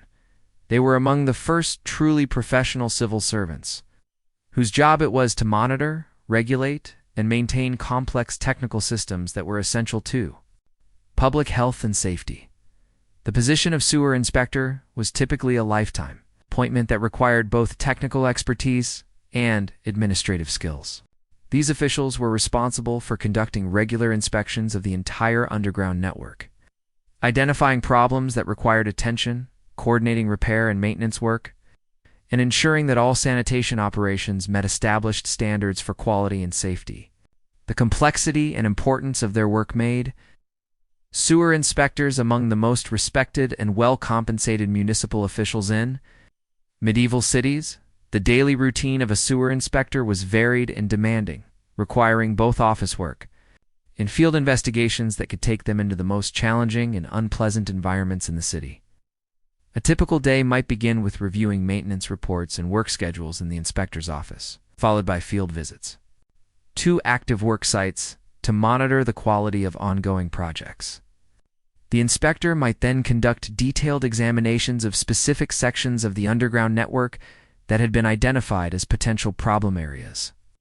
Before returning to the office to complete paperwork and plan future inspection activities, the qualifications required for appointment as a sewer inspector were extensive and rigorous. Candidates typically had to demonstrate several years of experience in construction or maintenance work related to underground systems. They had to pass written examinations that tested their knowledge of engineering principles, construction techniques, and municipal regulations. They had to demonstrate their ability to read and write, as the position required extensive documentation and correspondence. Most importantly, they had to show that they possessed the personal qualities of integrity and judgment that were essential for making decisions that affected public health and safety. The training program for new sewer inspectors was comprehensive and intensive, typically lasting 6 months to a year. New inspectors worked under the supervision of experienced officials, gradually taking on more responsibility as they demonstrated competence and reliability. The training covered not just the technical aspects of underground systems, but also the administrative procedures, legal requirements, and interpersonal skills that were necessary for effective performance of the job. The tools and equipment used by sewer inspectors were sophisticated and expensive, reflecting the technical demands of their work. Inspectors carried detailed maps and charts that showed the complete layout of the underground network, including information about construction dates, materials used, and maintenance history. They used specialized measuring instruments to check flow rates, water levels, and structural conditions. They carried portable lighting equipment that allowed them to conduct detailed examinations in dark underground spaces. Most importantly, they maintained detailed record books that documented their findings and provided the information necessary for planning future maintenance and repair work. The authority of sewer inspectors was broad and significant, extending to virtually all aspects of underground sanitation systems. They had the power to order immediate repairs when they identified safety hazards. They could shut down sections of the system when necessary to prevent damage or protect public health. They could impose fines and penalties on property owners who violated sanitation regulations. They could authorize emergency expenditures for critical repairs that couldn't wait for normal budgetary approval processes. The relationship between sewer inspectors and other city officials was complex and sometimes contentious. While inspectors had considerable authority within their area of expertise, they also had to work within the broader framework of municipal government and coordinate their activities with other departments and officials. This required diplomatic skills and political awareness that went beyond the technical knowledge that was the foundation of their expertise. The record-keeping responsibilities of sewer inspectors were enormous and critically important. They were required to maintain detailed documentation of all inspections, repairs, and maintenance activities. They had to prepare regular reports for city officials that summarized the condition of the underground systems and identified emerging problems. That required attention. They had to maintain correspondence with contractors, suppliers, and other officials involved in sanitation work. The volume of paperwork generated by these activities was substantial, and inspectors typically employed clerks and assistants to help manage the administrative burden. The impact of sewer inspectors on the overall effectiveness of underground sanitation systems was profound and long-lasting. Their systematic approach to monitoring and maintenance helped prevent small problems from becoming major crises. They're professional. Expertise ensured that repair and construction work met high standards for quality and durability. Their administrative oversight helped control costs and prevent the waste and corruption that could undermine public confidence in municipal services.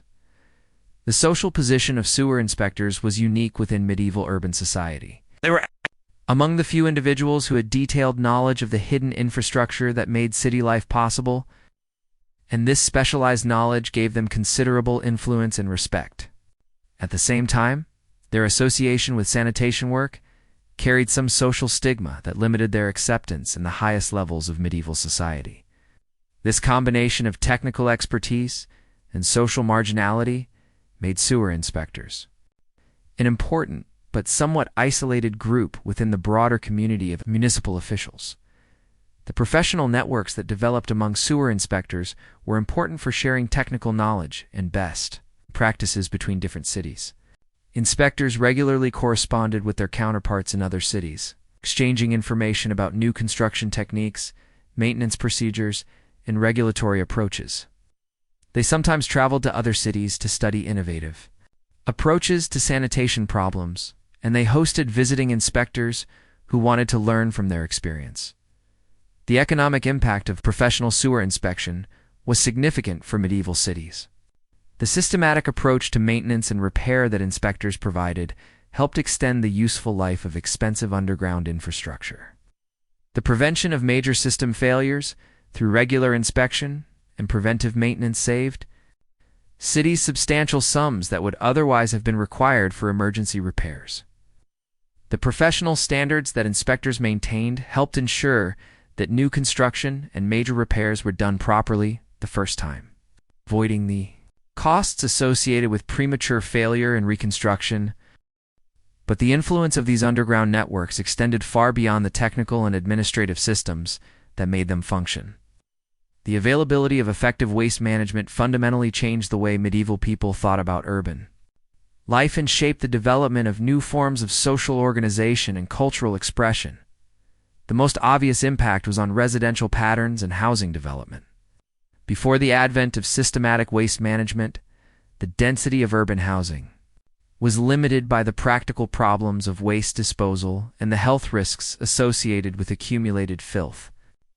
The underground channel systems made it possible for cities to support much higher population densities, leading to the development of new types of housing and neighborhood organization. The increased population density made possible by effective waste management had profound effects on the economic and social life of medieval cities. Higher densities supported more specialized economic activities, as there were more potential customers for specialized goods and services within walking distance of any given business. The concentration of population also made possible new forms of cultural and social activities, such as public festivals, markets, religious celebrations that required large numbers of participants. The underground networks also influenced the physical layout and architecture of medieval cities in ways that are still visible today. Streets had to be planned to accommodate the underground channels. leading to the development of more systematic and organized urban layouts. Buildings had to be designed with consideration for their connections to the underground systems, leading to innovations in architecture and construction techniques. Public spaces such as markets and plazas had to be designed to integrate with the drainage and waste management systems, creating new approaches to urban design. The social and cultural impact of underground waste management systems was perhaps even more significant than their physical and economic effects. The availability of systematic waste disposal changed medieval people's expectations about urban cleanliness and hygiene, leading to the development of new social norms and cultural practices related to personal and public cleanliness.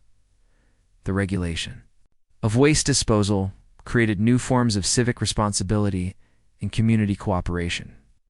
Property owners were required to connect their buildings to the underground systems and to follow specific procedures for waste disposal. These requirements created shared responsibilities that helped build social cohesion and civic identity. The enforcement of sanitation regulations also created new types of interaction between municipal authorities and ordinary citizens, contributing to the development of more sophisticated forms of urban governance.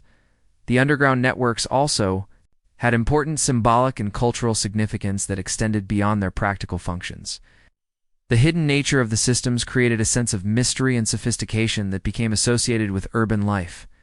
The complex engineering and organization required for the systems became a source of civic pride and identity. The successful management of waste disposal became a measure of municipal competence and political legitimacy. And so, as we reach the end of this complete journey through the secret underground network that changed everything, we can see that these remarkable medieval achievements were truly transformative in ways that extended far beyond their immediate practical applications. They represented a fundamental shift in human civilization's relationship with the urban environment and established patterns of organization, cooperation, and technical innovation that would influence the development of human society for centuries to come. The story of medieval underground waste management systems reminds us that the most important developments in human civilization are often the most humble and practical ones.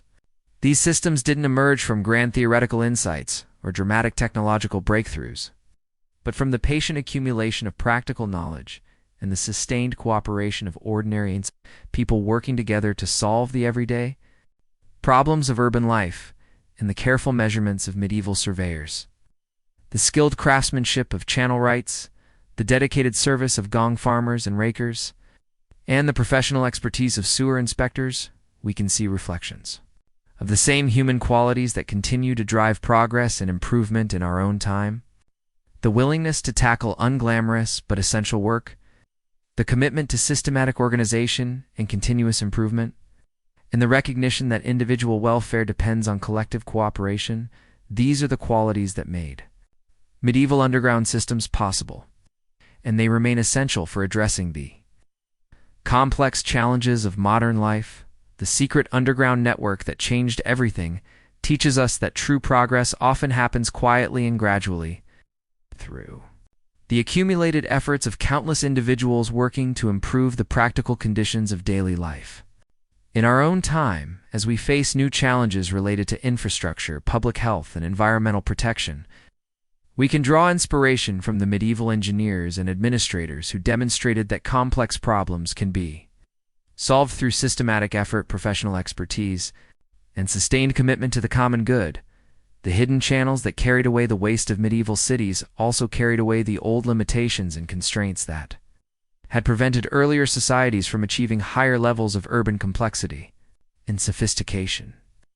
In their place, they brought new possibilities for human cooperation, technical achievement, and social organization that helped lay the foundations for the modern world. And in that transformation, we can see the continuing power of human intelligence, dedication, cooperation, to overcome even the most mundane but fundamental challenges of civilized life. Tonight, we've discovered that even the most humble and unglamorous aspects of human civilization can have profound and far-reaching significance.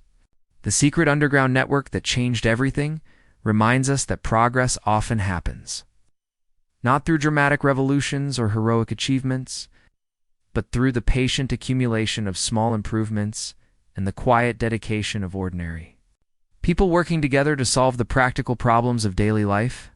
The legacy of these medieval underground networks extends into our modern world in ways that most people never realize. When you walk through the ancient sections of European cities today, through the narrow streets of Rome, or the historic quarters of London, you are quite literally walking above the remains of medieval channel systems that have been continuously maintained, upgraded, and expanded for over 800 years.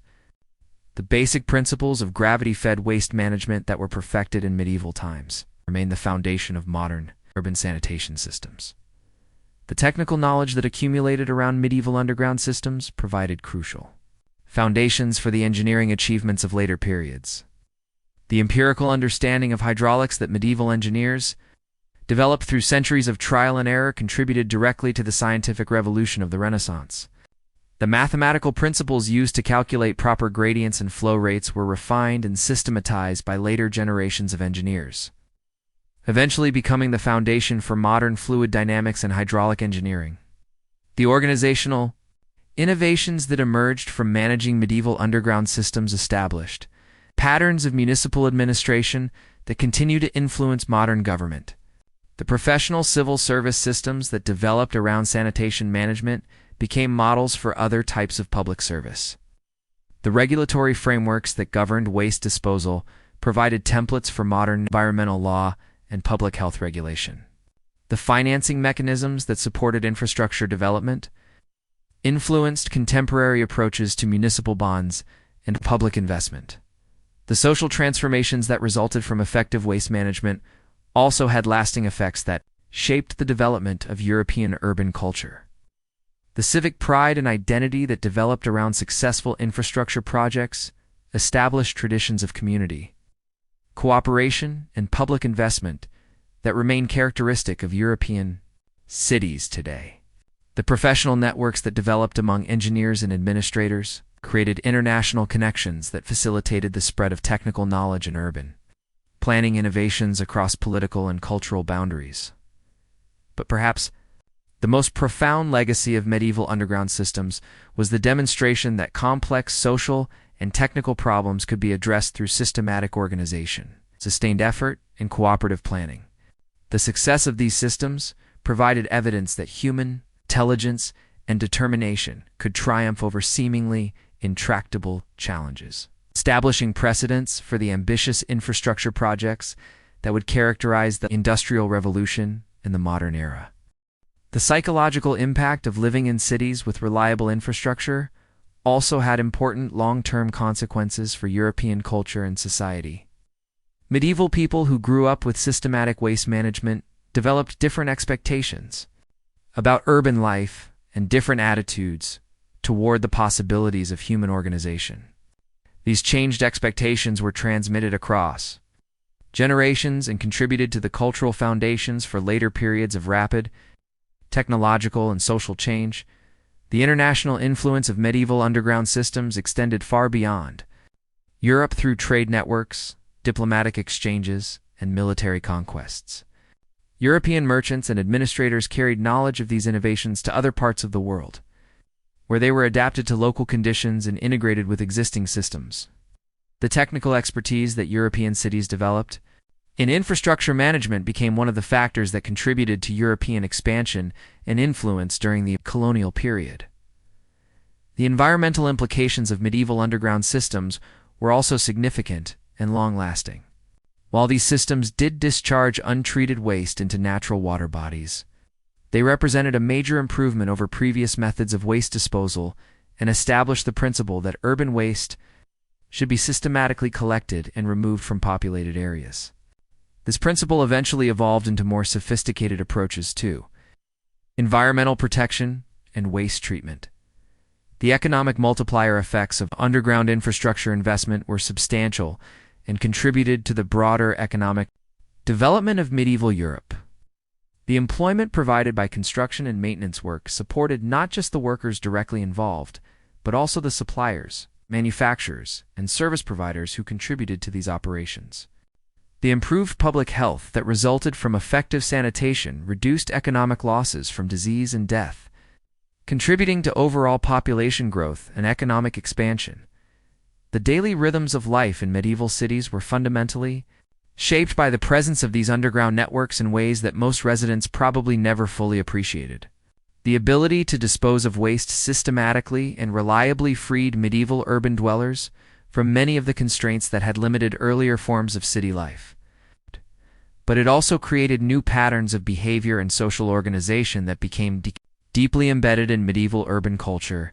The morning routines of medieval city residents were influenced by the scheduling of sanitation services in subtle but important ways. Property owners knew that certain times of day were reserved for waste disposal activities, and they organized their household routines accordingly. The timing of meal preparation, for example, was often coordinated with the schedules of waste collection to ensure that food scraps and other organic waste could be disposed of efficiently and hygienically. The working schedules of various trades and crafts were also influenced by the rhythms of sanitation work.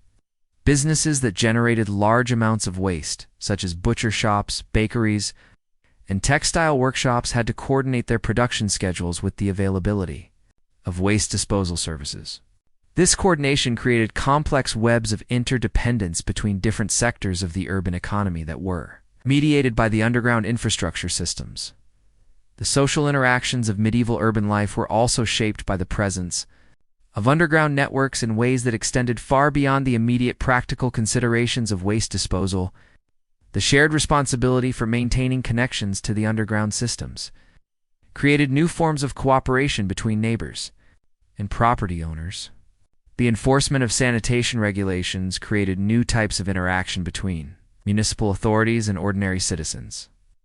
The employment provided by sanitation work created new social networks and professional relationships that cut across traditional class and occupational boundaries. The seasonal cycles of medieval urban life were closely tied to the seasonal patterns of underground system maintenance and operation.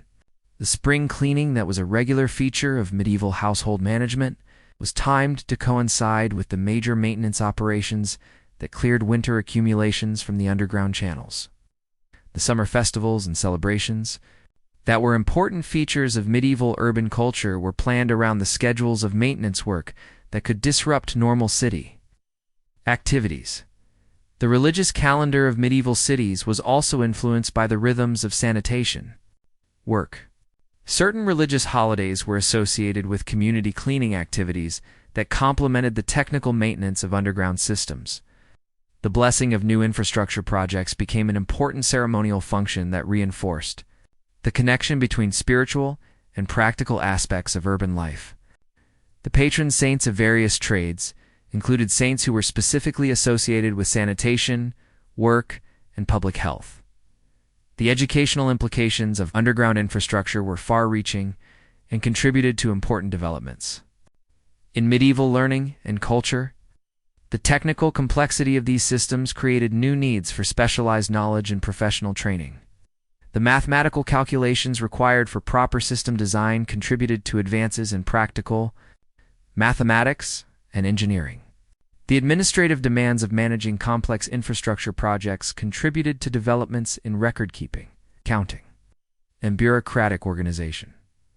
The schools and training programs that developed around sanitation work provided important opportunities for social mobility and professional advancement. Young men from poor families could enter these programs as apprentices and, with dedication and skill, advance to positions of responsibility and respect. The literacy and numerical skills that were required for infrastructure work also provided foundations for broader educational and cultural development. The libraries and archives that cities maintained to document their infrastructure systems became important repositories of technical knowledge that contributed to broader intellectual development. The maps, plans, and technical manuals that were produced for underground systems represented some of the most sophisticated technical documentation of the medieval period. These documents were studied and copied by scholars and engineers from other cities, contributing to the development of international networks of technical communication. The artistic and cultural implications of underground infrastructure were subtle but significant. The engineering excellence and functional beauty of well-designed underground systems influenced broader cultural values that emphasized efficiency, systematic organization, and the integration of practical and aesthetic considerations. The pride that medieval cities took in their infrastructure achievements contributed to artistic and cultural movements that celebrated human technical achievement and organizational capability. The architectural influences of underground systems extended beyond the immediate practical requirements of accommodating channels and access points.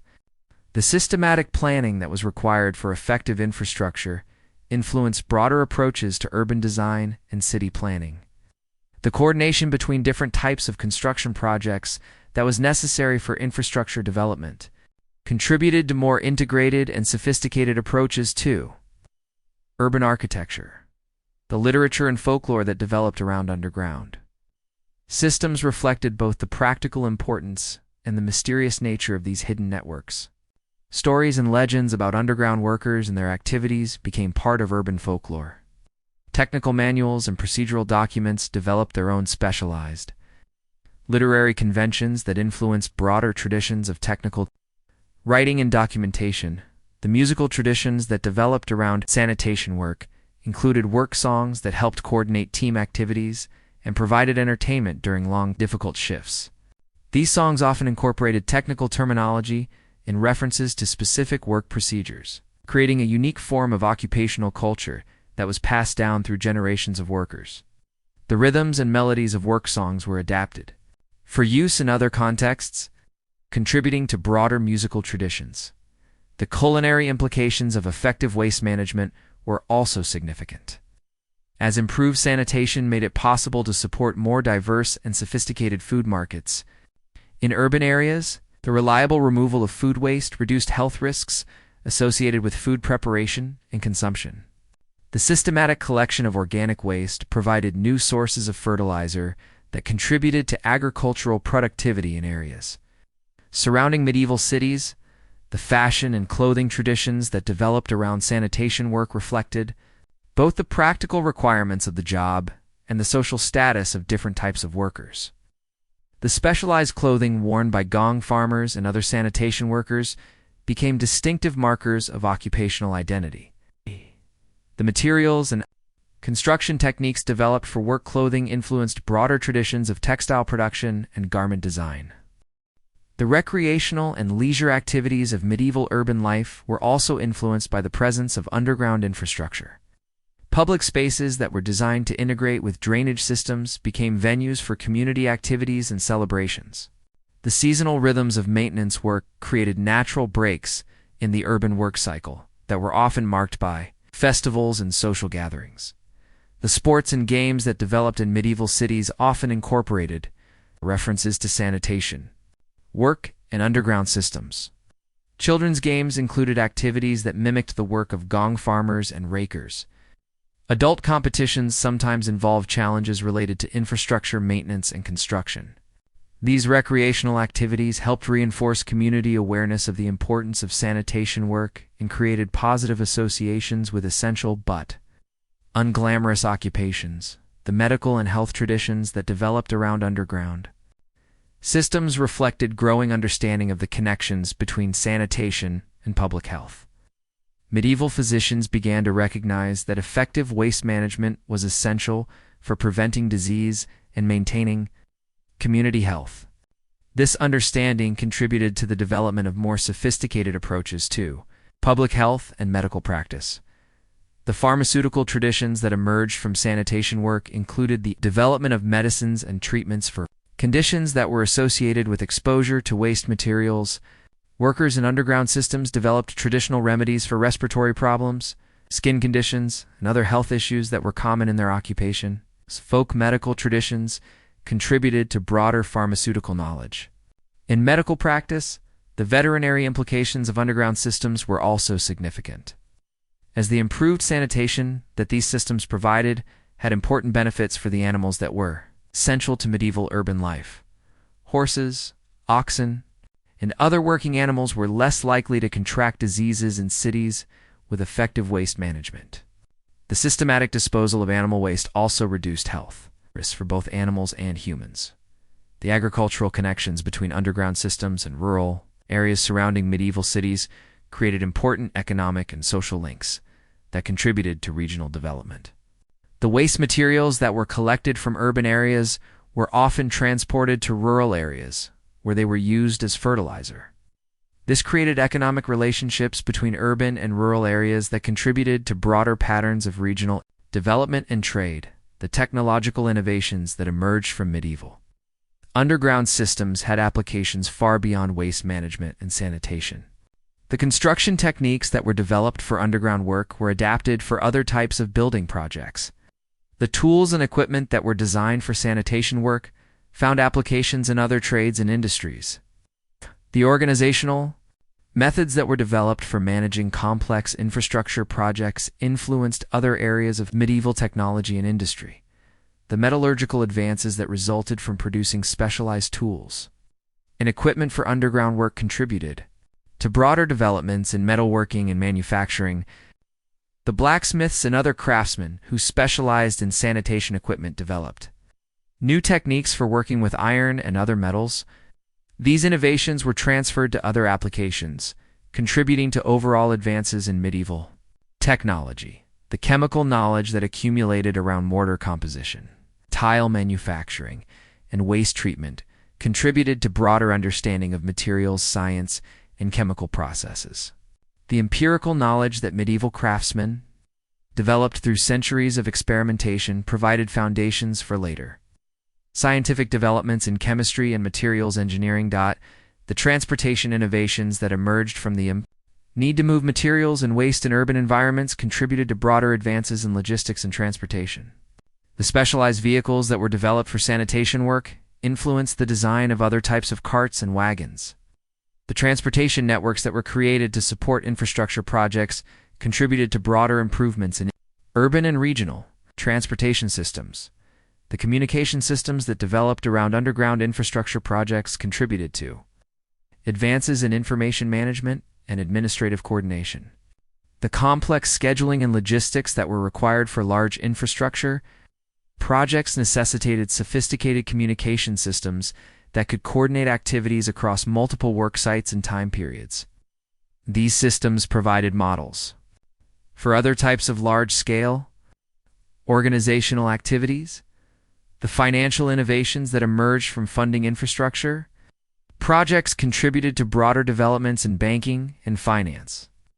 The long-term financing mechanisms that were developed for major construction projects provided models for other types of investment and economic development. The accounting and record-keeping systems that were required for managing complex projects contributed to advances in financial management and business administration. And as our long journey through the secret underground network that changed everything draws to its close, we can see that these remarkable medieval achievements represented far more than practical solutions to the basic problem of urban waste disposal. They embodied a fundamental transformation in human civilization's approach to collective problem-solving and cooperative organization. The patient work of countless individuals, from the skilled surveyors who mapped the precise gradients of underground channels to the dedicated gong farmers who labored through the night to keep the systems functioning, demonstrates the power of sustained, methodical effort to achieve remarkable results. Their legacy reminds us that the most important progress often happens not through dramatic breakthroughs, but through the accumulation of small improvements and the quiet dedication of people committed to the common good. In our own time, face complex challenges related to infrastructure, environmental protection, and public health. We can draw inspiration from these medieval pioneers who showed that seemingly impossible problems can be solved through systematic effort, professional expertise, and unwavering commitment to serving the needs of their communities. The secret underground network that changed everything teaches us that civilization advances not through the efforts of isolated genius or heroic individual achievement, but through the cooperative work of ordinary people who are willing to tackle unglamorous but essential tasks with patience, skill, and dedication. In that lesson, we find both historical insight and contemporary inspiration for the work that remains to be done in building better communities and a more sustainable world.